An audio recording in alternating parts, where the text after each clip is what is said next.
Chachapoya statues. The above Chachapoya statues might, in our opinion, rightfully remind you of the famous Moai of Easter Island, but as expected they are interpreted by consensus as not similar, nor as related, and by consensus rather are seen as parts of local elaborate burial traditions, as is more often the case with significant archaeological evidence. The Chachapoya statues are known to be sarcophagi and cliffside tombs that feature humanoid figures and intricate designs. While this is clear, for us this is not their essence, or does not tell us what we can learn from them. The Chachapoya statues from Peru resemble the Easter Island's Moai statues, this due to their monumental nature and placement on often inaccessible cliff faces or sites, but are anthropomorphic figures, just like the Moai, except that also are coffins encasing mummies, possibly from important persons of important groups, and found in sites like the region of Correggia or the larger Andes. The Chachapoya statues, or the sarcophagi from Peru, as well as the cliff sides they are visible on, face the Amazon forest. The Amazon forest is located east of the statues and the cliffs they are on. We claim they are placed in these places possibly to provoke or, also to be somehow deterrent, but possibly most of all to induce respect and attraction both at the same time. This in order for the Amazon Amerindians not to attack them nor their people, but rather an invitation for the Amazon Amerindians to make part of or to submit to their Chachapoya culture. The Chachapoya statues are characterized by their detailed, human-like figures, often with stylized representations of human and animal forms, and sometimes feature intricate geometric patterns. Maybe most importantly, the Moai and Chachapoya statues have large heads and stylized, somewhat stern facial features. The Moai present less emphasis on body detail. The Chachapoya statues emphasize anthropomorphic details, while Moai have a more stylized and monumental appearance. Possibly both the cases also serve as a symbolic link between the living and the ancestors, and express the hope that their human offspring will gain some of the features and power of what these statues represent.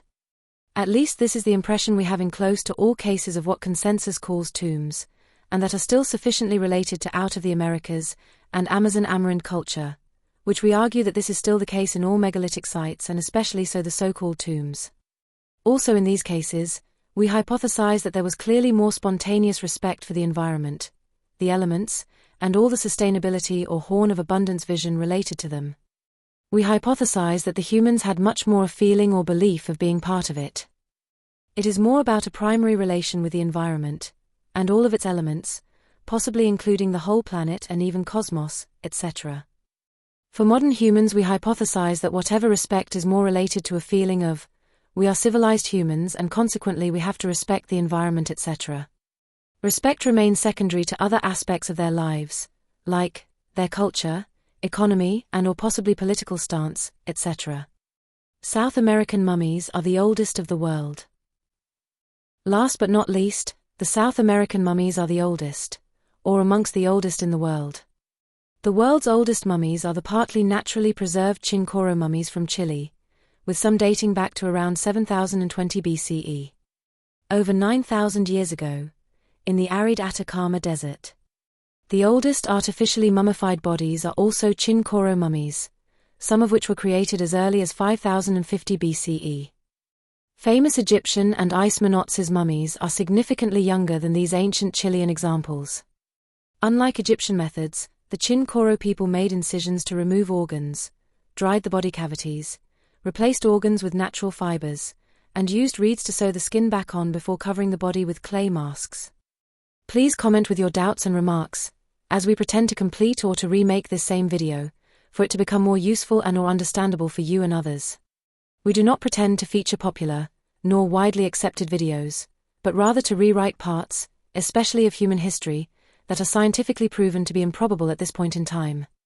Also ask for more or better illustrations and or proofs, if this would be helpful.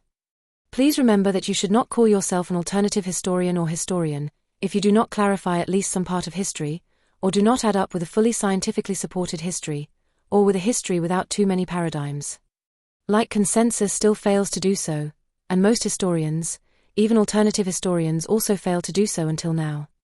Criticizing or doubting the historical vision or timelines of others, independent if this is consensus or mainstream or none of both, is not exactly being a historian, or at least not a historian that adds up to history. Thank you.